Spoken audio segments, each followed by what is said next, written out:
Assalamualaikum warahmatullahi wabarakatuh. Alhamdulillah wa syukurillah wa ni'matillah wa la hawla wa la quwwata illa billah. Asyhadu an la ilaha illallah wahdahu la syarikalah wa asyhadu anna Muhammadan abduhu wa rasuluhu la nabiyya ba'dah. Allahumma shalli wa sallim ala nabiyyina Muhammadin wa ala alihi wa ashabihi ajma'in, amma ba'du. Ya ayyuhalladzina amanu taqullaha haqqa tuqatih wa la tamutunna illa wa antum muslimun. Yang sangat kami muliakan Bapak Ibu sekalian, yang mudah-mudahan selalu diberikan kesehatan, keberkahan dan rizki yang berkah oleh Allah Subhanahu wa taala. Amin ya rabbal alamin. Bapak Ibu, tema pada siang hari ini adalah implementasi tauhid dan manfaatnya dalam kehidupan. Nah, Bapak Ibu, sebelum kita masuk di sini,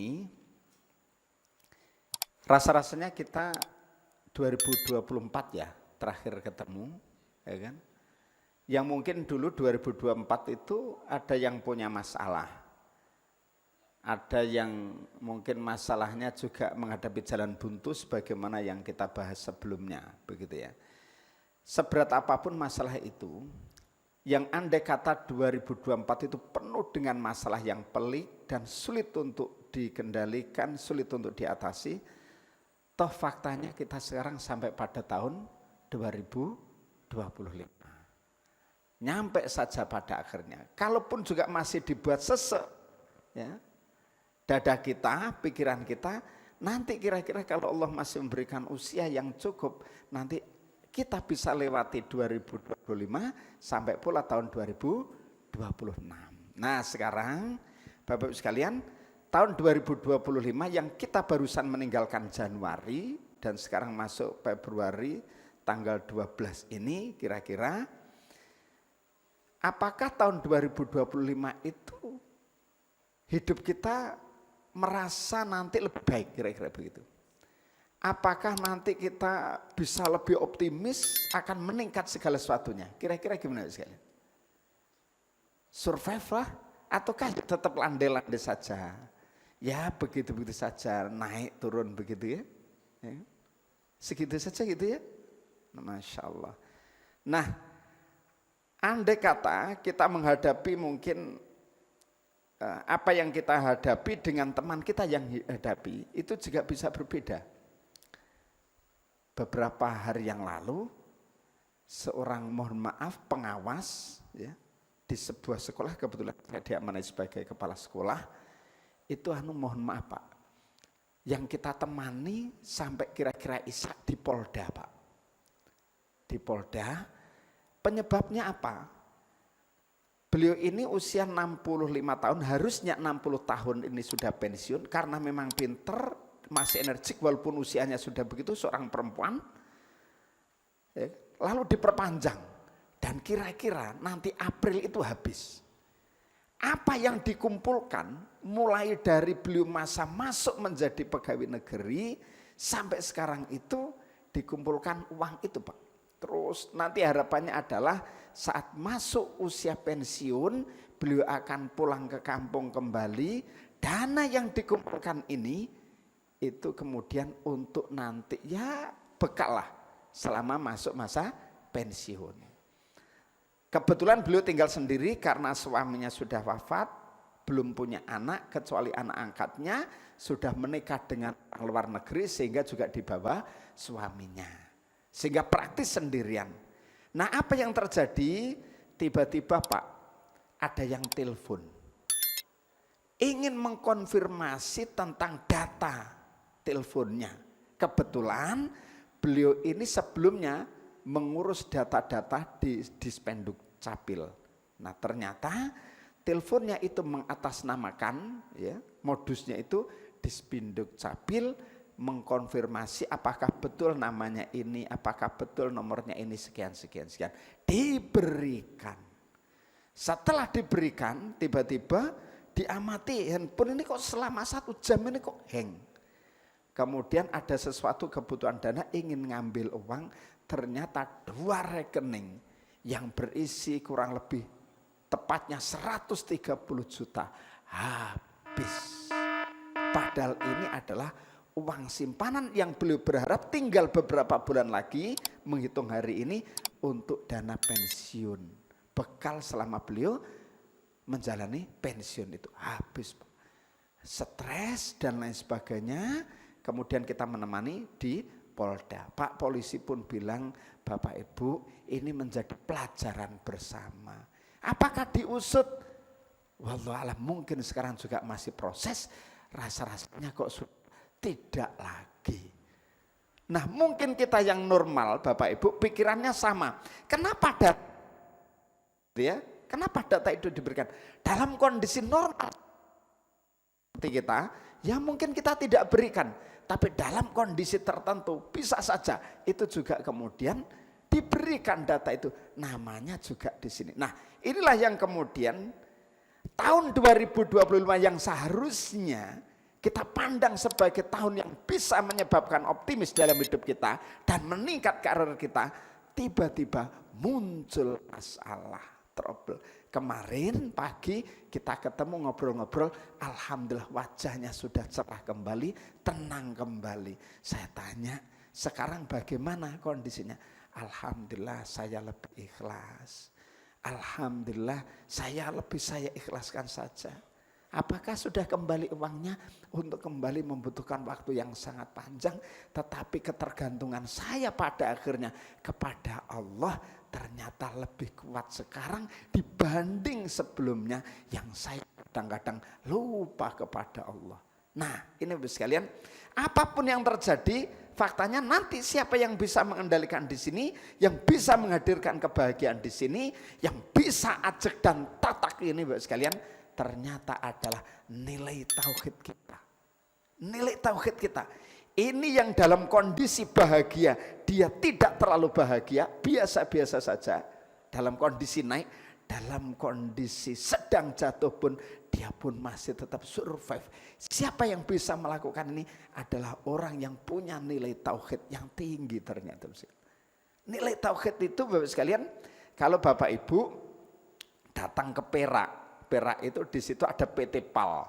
Saya waktu mahasiswa masih dulu bantu kakak yang punya usaha roti, ngirimnya sampai di sana. Itu Pak, kalau kemudian kapal-kapal besar itu di PT PAL itu yang sedang dianu di sana, itu kalau kemudian kena angin dan ombaknya tinggi, itu kemudian karena posisi diikat itu kita tidak bisa lewat sepeda motor itu. Maka menunggu kemudian ini. Nah, suatu ketika tiba-tiba ada hempasan ombak yang luar biasa. Nah, tapi yang namanya perahu ini hanya goyang-goyang begini saja, Pak.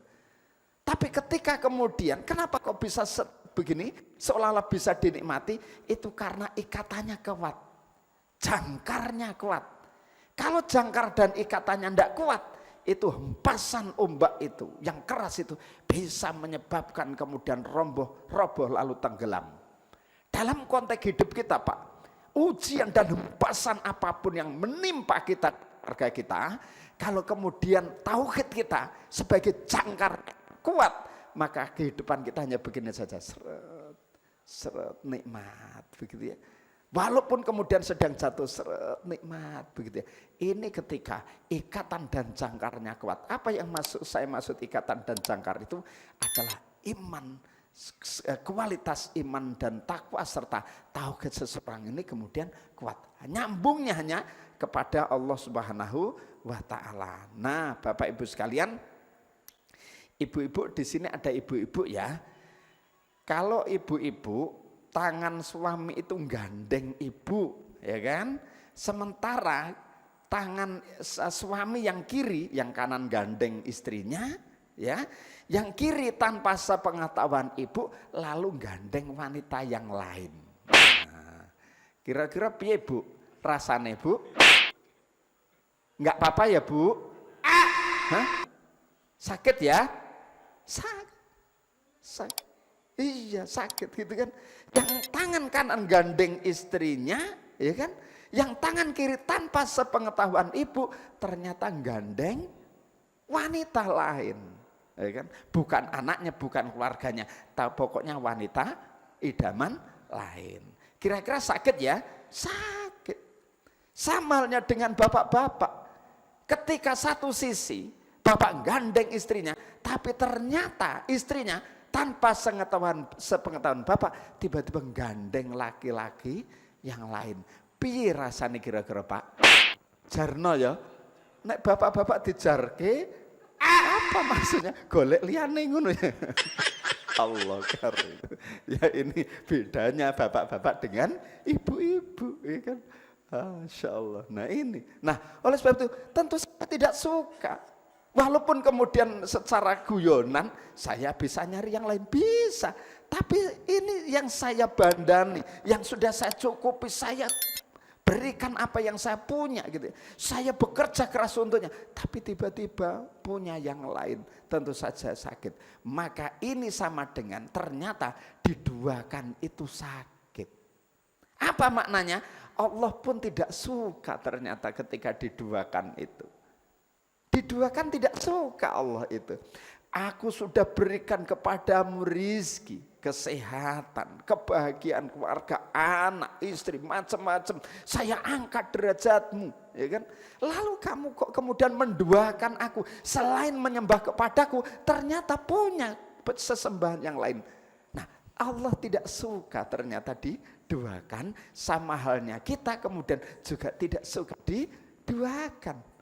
Ketika tidak suka diduakan, maka Allah tidak suka. Itu yang kemudian disebut sebagai syirik. Ya kan? Menduakan Allah. Apa yang bisa menduakan Allah, Bapak Ibu sekalian? Banyak yang bisa menduakan Allah itu. Nah, contoh Bapak Ibu, dalil hukumnya itu nanti Bapak Ibu buka pada surat An-Nahl ayat 36. A'udzubillahi minasyaitonirrajim. Bismillahirrahmanirrahim. Walaqad ba'atsna fi kulli ummatir rasula an i'budullaha wajtanibut taghut faminhum man hadallahu wa minhum man haqqat alaihi ad-dalalah fasiru fil ardi fanzuru kaifa kana akibatul mukadzibin. Surat An-Nahl ayat 36.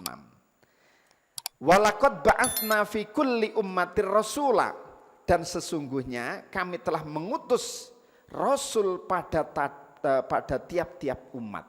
Jadi Bapak Ibu sekalian, nabi dan rasul itu diutus oleh Allah itu setiap umat. Satu contoh saja. Yang satu nabi, yang satu yang hidup masih ketemu, salah satunya misalnya Nabi Ibrahim. Nabi Ibrahim itu diutus oleh Allah di daerah Palestina misalnya, ya kan? Nabi Ibrahim itu kan bapak para nabi, ya kan? Bapak tauhid, ya kan? Nah, dari nabi sini kemudian lahir nanti banyak nabi itu. Nah, kemudian sementara yang hidup sezaman dengan beliau tetapi ditugaskan di daerah yang lain itu namanya Nabi Lut. Nah, itu keponakan dari Nabi Ibrahim, Nabi Lut. Makanya ketika malaikat itu turun untuk memberikan dua informasi. Yang pertama, wahai Ibrahim, kamu akan punya anak. Itu nanti yang lahir dari Siti Saroh, gitu kan? Dari Saroh, dari rahim Saroh itu. Nah, kamu akan punya anak. Terkejut, bagaimana mungkin? Makanya istrinya itu di balik jendela begini sambil ngerungokke, ngintip, ya kan? Apa yang dibicarakan suaminya itu kan malam-malam begitu. Ya, malam-malam begitu. Nah, apa? Oh, punya anak. Makanya cekikian kikik, bener tak? Ditepuk-tepuk begini, nggak percaya. Saya ini sudah tua gitu kan. Nggak percaya. Makanya cekikian itu artinya dalam bahasa yang lain itu namanya iska. Iska itu kikik begitu. Jadi Nabi Iska itu ya kikik begitu. Kira-kira senyum tertawa kecil gitu ya. Tertawa kecil. Nah, yang kedua, informasi yang kedua, Allah akan menghukum kaumnya Nabi Lut. Yaitu kaum Sodom itu, tempatnya di sana itu, gitu.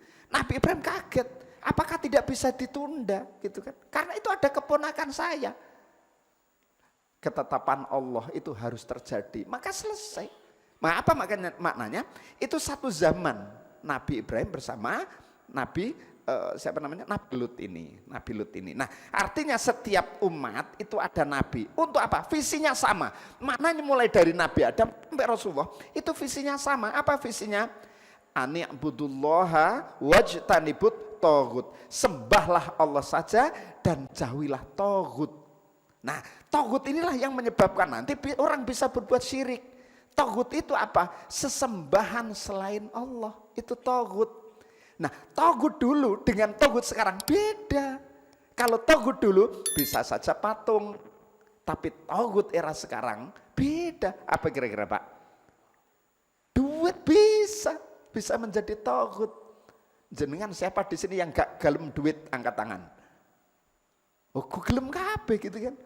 Mau semuanya gitu ya. Apalagi handphone. Handphone itu bisa menjadi togut baru. Buktikan saja, yuk kita cek pada diri kita. Antara membaca WA, ya ini berarti pulang kerja ya, kalau kerja kan enggak boleh gitu ya. Nah, antara membaca WA, bermain gadget, nonton YouTube, pokoknya memanfaatkan gadget, dengan membaca Al-Quran, mana yang lebih lama? Kira-kira mana Pak?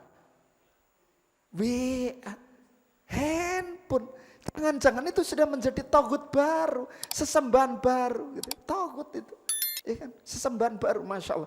Apa mana dulu YouTube mohon maaf, gambar YouTube kok ono wong wedok, sing wong wedok itu pakaiannya harusnya badannya ukuran seragamnya ini XL, tapi nggawi ukuran S. Kira-kira apa yang terjadi? Jenengan delok, ya kan?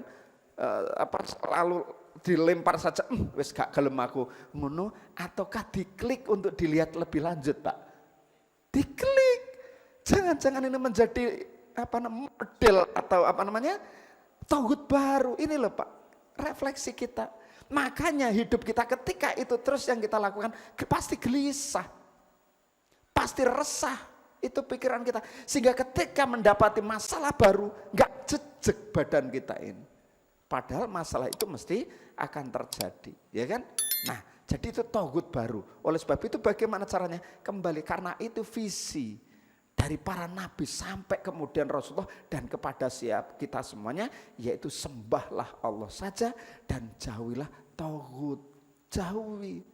Ya kan? Apakah tidak boleh Ustadz kemudian menggunakan gadget? Boleh, itu alat saja. Tetapi jika kemudian gadget itu bisa melupakan diri kita dari Allah, itu yang akan menjadi penyebab togut. Berarti maknanya apa togut itu? Segala sesuatu yang bisa menjauhkan diri kita, melupakan diri kita dari Allah, itu togut. Apa saja? Wanita bisa enggak? Bisa. Laki-laki bisa enggak menjadi togut? Bisa. Apa maneh duit? Duit itu Pak, masya Allah, itu gak iso kemudian, ya kan? Dilupakan itu. Wong kita ini bekerja nyari apa sih Pak? Jangan kerja ini rizki. Nah betul. Rizki itu perlu dicari apa enggak Pak? Ada enggak orang yang enggak bekerja tapi dapat duit Pak?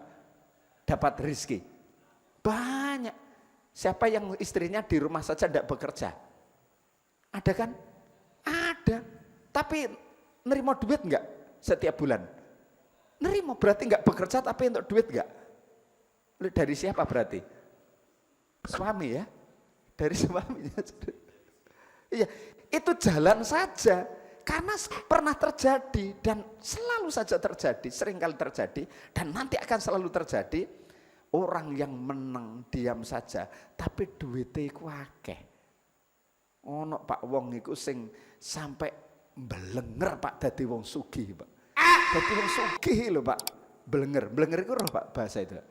Bosen dadi wong sugih. Kalau kita kan bosen dadi wong gak sugih. Itu ada bosen. Saking bosennya Pak, ya kan? Jadi kalau beliau ini di rumah itu pakai kaos kutangan, laki-laki sarungan gitu. Sing teko Pak iku nggawe dasi, nggawe macam-macam supaya bisa berinvestasi ke bank-banknya itu Pak. Tapi wongnya santai, iku lho bosan dadi wong sugih Pak. Karena saking bosannya, lalu beliau jualan tahu tek, lo bayangkan. Saking bosennya dadi wong sugih, dodolan tahu tek, Pak. Gitu. Loh, Pak, jenengan kok dodolan tahu tek padahal wis cukup. Ini cara saya supaya bahagia. Bosen aku dadi wong sugih ngono. Ya Allah, Pak, aku lu bosen dadi wong miskin. Jenengan bosen dadi wong sugih gitu. Jangan-jangan, Pak, para penjual tahu tek itu adalah sajane wong sugih, Pak. Cuman wis bosen dadi wong sugih. Allah. Ini loh sekalian. Nah, kembali lagi Bapak sekalian, ayo, jadi jangan sampai kita jadikan tauhid apapun di dunia ini nyambungnya hanya kepada Allah. Nanti apa maknanya? Karena waktunya sempat saya langsung ringkas saja Bapak sekalian. Orang yang punya tauhid tinggi, Pak, ya, implementasinya itu bagaimana? Dalam konteks ibadah, Pak. Maka dalam konteks ibadah, cara mengimplementasikan tauhid adalah melaksanakan ibadah wajib, berdoa, menyembelih hewan kurban, bertawakal, dan harus dilakukan secara lahiriah dan batiniah serta diniatkan sepenuhnya karena Allah.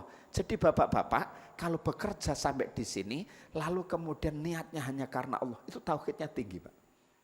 Tidak. Sehingga apa? Bapak Ibu dilihat oleh bos ataukah tidak, dilihat karyawan ataukah tidak, anak buah ataukah tidak, Bapak Ibu tetap santai saja, tetap istiqomah melakukan yang terbaik. Itu maknanya dalam konteks implementasi tauhid dalam konteks ibadah. Ibadah kan ada ibadah khos, ada ibadah umum.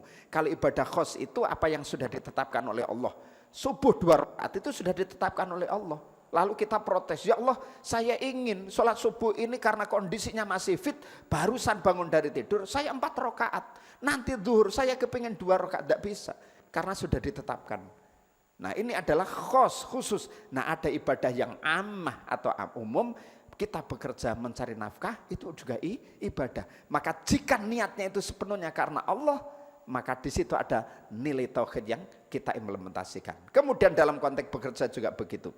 Bekerja dengan tujuan menafkahi diri sendiri dan keluarga, serta menjauhkan diri dari meminta-minta kepada orang lain, menampakkan loyalitas dan semangat dalam bekerja merupakan ciri-ciri pengimplementasian tauhid, Pak.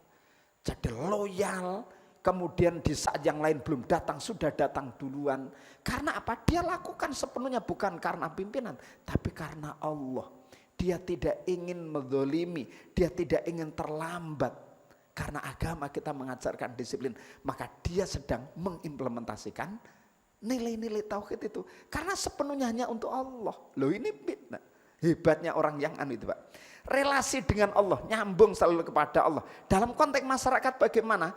Dalam konteks bermasyarakat dia pun bisa bersilaturahim, dia aktif dalam kegiatan kemasyarakatan, maka dia sebetulnya sedang mengimplementasikan nilai tauhid kepada Allah. Dalam konteks politik bagaimana juga dilakukan. Nah, terakhir Bapak sekalian, apa manfaatnya? Nah, ini penting. Ketika kita bisa mengimplementasikan nilai-nilai tauhid dalam kehidupan kita, dalam aspek kehidupan kita. Yang pertama, orang yang selalu menjaga nilai tauhidnya hanya kepada Allah itu akan menemukan arah yang pasti dalam kehidupannya. Pasti, Pak, kehidupannya itu. Dia tidak akan goyang oleh keadaan apapun. Ya. Muncul fitnah dari orang lain, tuduhan dari orang lain, tenang. Karena dia tidak melakukan itu bersumber dari nilai tauhid, Pak, yang kuat, Pak. Tauhidnya sudah kuat, Pak. Nyambungnya hanya kepada Allah. Walaupun itu fitnah dan lain sebagainya. Dia jejak, Pak. Arahnya jelas, dia tidak akan belok-belok. Dalam hubungan keluarga juga begitu, Pak. Walaupun muncul masalah dalam keluarga, karena tauhidnya tinggi, jejak, Pak. Jejak enak. Nah itu ya. Yang kedua, menjauhkan manusia dari pandangan yang sempit dan picik. Orang yang tauhid itu, Pak, yang tauhid itu, ya, maka dia ini akan punya pikiran yang luas, pandangannya luas, hatinya lapang, Pak. Orang yang hatinya lapang itu sama dengan samudra, Pak, laut. Sampah-sampah masuk di situ tidak mempengaruhi, ya kan? Perahu, bangkai perahu, ikan busuk, macam-macam sampah seluruhnya masuk di situ, itu tidak akan ngefek mengubah dirinya. Dia akan tetap asin, itu laut, Pak. Lah, orang yang punya tauhid yang tinggi, Pak, dia tidak punya pandangannya tidak sempit serta picik, luas. Ketika ada orang berbuat salah kepadanya, dia maafkan, luas sekali, Pak. Dan itu tidak akan mengurangi kemudian derajatnya, justru Allah akan mengangkat derajatnya lebih tinggi. Ini loh, Pak, derajatnya lebih tinggi. Nah, yang terakhir Bapak sekalian, orang yang punya tauhid yang tinggi itu akan menanamkan rasa percaya diri dalam dan mengerti harga diri. Jadi orang yang punya tauhid Pak, ya, yang tinggi itu rasa percaya dirinya mantap Pak. Wes ngene Pak. Ini kira-kira sore nanti ada Pak Prabowo tiba-tiba telepon. Pak Prabowo itu siapa Pak? Presiden ya. Presiden tiba-tiba telepon kepada Bapak Ibu. Pak, Mas, ini saya mau melakukan reshuffle. Wis ada menteri sing gurung cocok untuk ke depan ini. Saya hubungin jenengan. Apakah mau masuk ke tim saya untuk memperkuat kabinet merah putih ini? Kira-kira jenengan nek ditelepon ngono Pak. Piye kira-kira? Siap ataukah mikir sih? Hah?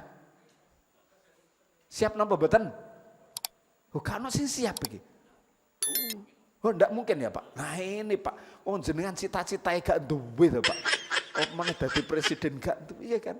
Cita-cita ditanamkan dulu. Kalau saya Pak, misalnya kok ditelepon Munahar, saya Prabowo, saya akan melakukan reshuffle dan Munahar engkau akan saya minta untuk membantu saya. Apakah siap? Saya akan bilang siap. Siap. Menteri apa Pak? Menteri Kesehatan. Loh kan bukan background saya kan? Kan enggak nyambung gitu kan? Baik Pak Prabowo, Menteri Kesehatan, saya akan membantu di kementerian itu. Apa yang saya lakukan? Orang yang punya tauhid tinggi Pak, itu dia akan memiliki kepercayaan tinggi. Apa maknanya? Baik, apa yang dilakukan? Kan mudah walaupun bukan bidang kita, Menteri Kesehatan. UNER tolong ambilkan profesor-profesor terbaik di bidang kedokteran. Kemudian UBRA, mana lagi UI dan lain sebagainya, tolong kumpulkan, kita kumpul di sini, kita biayai, tolong pikirkan bagaimana menjadikan rakyat Indonesia ini sehat semuanya. Tidak ada stunting. Mikir Pak De, gaya peraturan, butuh anggaran berapa? Selesai. Tolong gimana? Presentasikan. Lah menteri kan karek ngomong Pak. Ya, menteri, oh, nah gitu. Itu kalau orang punya kepercayaan diri Pak. Nah sekarang saya tanya lagi nih, ya kan? Pak, andai kata Pak Prabowo kok nelpon jenengan, ya kan nilai tauhidnya wis tinggi. Kira-kira jenengan siap apa enggak jadi menteri? Siap kan? Sayangnya Pak Prabowo kita enggak nelpon jenengan, ngono tok ae kan. Iya. Tapi andai kata itu terjadi pada kita, orang yang bertauhid itu pasti siap, Pak. Karena sesuatu mudah kan bagi Allah untuk memberikan ilmu.